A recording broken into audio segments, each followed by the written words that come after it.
الحمدللہ آج ہم نے سورہ یونس تراویح میں کمپلیٹ کی، اور آج ہم خاص طور پہ یونس علیہ السلام کے بارے میں بات کریں گے، اور ان کی ایک خاص دعا جو کہ بہت ہی ایسی دعا ہے کہ ہر معاملے کے حل کے لیے، ہر پریشانی کے حل کے لیے۔ اور انہوں نے یہ دعا مانگی کیوں، کہ کون سے ایسی وجوہات تھیں اور کس بنا پر انہوں نے یہ دعا مانگی۔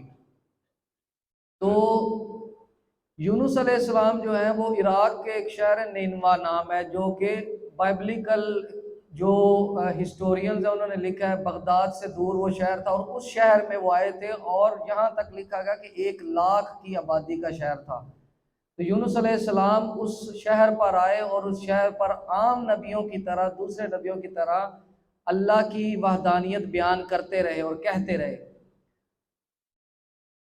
یونس علیہ السلام کا جو آزمائش ہے، وہ آزمائش کی وجہ کیا تھی؟ وہ وجہ یہ تھی کہ عام لفظوں میں، آسان لفظوں میں سمجھانے کے لیے، کہ اگر قاری صاحب مثال کے طور پہ بیٹھے ہیں، میں بیٹھا ہوں، میں کسی بندے کو 1 دن سمجھاؤں گا، 2 دن سمجھاؤں گا، اگر وہ بندہ نہیں سمجھے گا تو آخر کار ہم تھک جائیں گے، ہم نہیں کہیں گے۔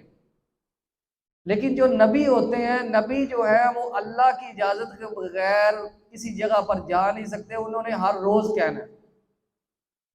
اور جو یونس علیہ السلام کی قوم تھی، وہ ایسی قوم تھی کہ یونس علیہ السلام روز ان کو کہتے تھے، ہر وقت کہتے تھے، تو وہ آگے سے بات نہیں مانتے تھے، بلکہ اوپر سے تنگ کرتے تھے۔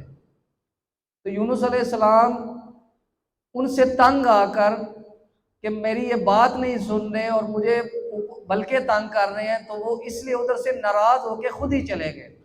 یہ وہ وجہ تھی جو اللہ کی ناراضگی کا سبب بنی، یونس علیہ السلام کی جو ناراضگی کا سبب بنی وہ یہ وجہ تھی۔ اور اس ناراضگی کی وجہ سے اللہ تعالیٰ نے یونس علیہ السلام کو مچھلی کے پیٹ میں ڈالا، جس کی وجہ سے قرآن میں اللہ تعالیٰ نے ان کو کہا مچھلی والا، وَظَنُّونِ، یہ جو لفظ ہے اس کا مطلب مچھلی والا۔ تو یونس علیہ السلام اس وجہ سے مچھلی کے پیٹ میں گئے، اور پیٹ میں جانا اللہ تعالیٰ کی طرف سے تھا۔ اللہ تعالیٰ نے اپنے بندے کی اس آزمائش بھی کرنی تھی، اور اس خطا جو ان سے ہوئی خطا کہ وہ اللہ تعالیٰ کی رضامندی کے بغیر ہی قوم سے ناراض ہو کے چلے گئے، جو کہ جانا نہیں چاہیے تھا، اس وجہ سے اللہ تعالیٰ نے ان کو مچھلی کے پیٹ میں چلے گئے۔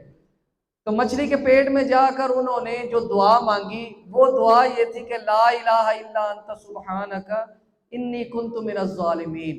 اب یہ دعا جو ہے اس کا خاص ایک مقصد ہے کہ یونس علیہ السلام نے سب سے پہلے کیا کہا؟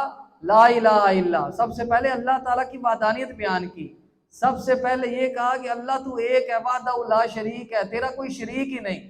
سب سے پہلے یہ جملہ بولا۔ جگہ کون سی ہے؟ بڑی تاریک جگہ ہے، اللہ تعالیٰ نے خود کہا، فرشتوں سے کہا، ایک تو سمندر ہے، سمندر کا پانی ہے، اس کا اندھیرا ہے، پھر مچھلی کے پیٹ کے اندر ہے، اس کا اندھیرا ہے، تاریک جگہ ہے، بہت ہی تاریک جگہ سے یہ دعا مانگ رہے ہیں۔ اور دعا کیا مانگ رہے ہیں؟ لا الہ الا انت سبحانک۔ اب یہ جو جملہ ہے انت سبحانک، یہ بڑا خاص جملہ ہے۔ یہ اس لیے خاص جملہ ہے کہ انہوں نے پہلے تو اللہ کی وحدانیت بیان کی، پھر اس کے بعد جب انت سبحانک کہ یا اللہ تو پاک ہے، اس کا مطلب کیا ہے؟ تو پاک ہے کا مطلب یہ ہے کہ تو پاک ہے اور میرے سے غلطی ہوئی ہے، تو پاک ہے لیکن میرے سے غلطی ہوئی ہے کہ میں پاک نہیں ہوں۔ انت سبحانہ کا مطلب یہ ہے کہ یا اللہ تو پاک ہے، اور آگے انی کنت من الظالمین، بے شک میں ہی ظالموں میں سے ہوں۔ تو اللہ تعالیٰ نے ان کی یہ دعا ان سے منگوائی، اور ہمارے لیے یہ جو دعا نازل کر دی۔ اب ہمارے لیے یہ دعا اتنی کیوں اہم ہے کہ یونس علیہ السلام سے لے کر اللہ کے نبی صلی اللہ علیہ وسلم تک بیچ میں بہت سے انبیاء ہیں، اللہ تعالیٰ نے یہ دعا کسی کو نہیں بتائی، اللہ تعالیٰ نے یہ کسی قوم کو نہیں بتائی۔ تو یہ دعا اللہ تعالیٰ نے صرف اور صرف ہمارے لیے اللہ کے نبی صلی اللہ علیہ وسلم پہ نازل کی، اور اللہ تعالیٰ کے نبی صلی اللہ علیہ وسلم پر یہ وحی نازل کی تاکہ ہم یہ پڑھ سکیں اور ہم اللہ سے رجوع کر سکیں، ہم اللہ سے معافی مانگ سکیں۔ اور یہ وہ دن ہے معافی مانگنے کے، اور یہ وہ دعا ہے معافی مانگنے کے لیے کہ لا الہ الا انت سبحانک انی کنت من الظالمین۔ کہ بے شک ہم ہی ظالموں میں سے ہیں، اللہ تو پاک ہے، اللہ تو وحدہ لا شریک ہے۔ اور انسان ہونے کے ناطے بحیثیت انسان یہ ہمارے اندر ایک ایسی چیز ہے کہ ہم سے خطا ہو جاتی ہے، تو اس خطا کے بعد معافی کے کیا کلمات ہیں؟ لا الہ الا انت سبحانک انی کنت من الظالمین۔ یہ دعا تھی جو اللہ تعالیٰ نے ان سے منگوائی اور ہمارے لیے نازل کر دی۔ ہم اتنے خوش قسمت ہیں کہ اتنی قیمتی دعا جس کا تذکرہ فرشتوں کے ساتھ ہوا، پھر اللہ تعالیٰ نے فرشتوں کو بتایا کہ یہ میرا بندہ ہے۔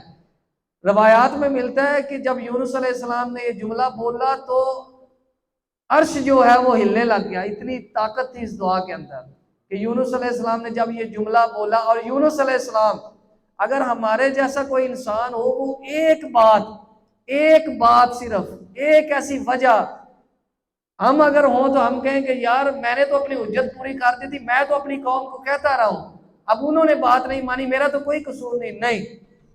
یونس علیہ السلام نے آگے سے کہا کہ یا اللہ میں ظالم ہوں، یا اللہ تو پاک ہے۔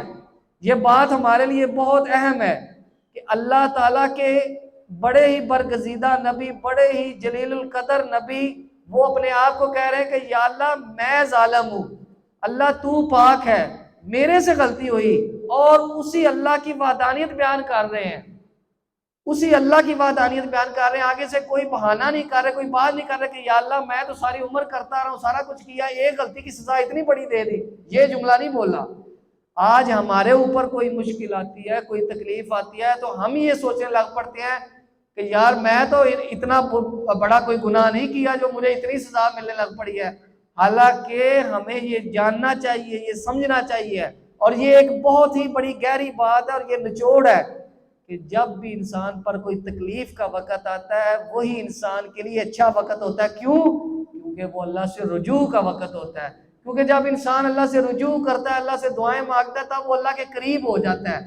اور جب انسان ٹھیک ہوتا ہے، جب انسان خوش ہوتا ہے، یہ انسان کی نیچر ہے، انسان کی فطرت ہے کہ وہ اللہ سے دور ہو جاتا ہے اور دنیا میں مشغول ہو جاتا ہے۔ تو یونس علیہ السلام نے بھی بالکل اسی طرح کیا، اور ان کی زندگی، ان کی یہ دعا جو ہے، یہ ہمارے لیے مشعل راہ ہے کہ ہمارے لیے جب بھی کوئی مشکل آئے، کوئی آزمائش آئے، کوئی تکلیف آئے، تو ہم اللہ تعالیٰ سے رجوع کریں اور لا الہ الا انت سبحانک انی کنت من الظالمین۔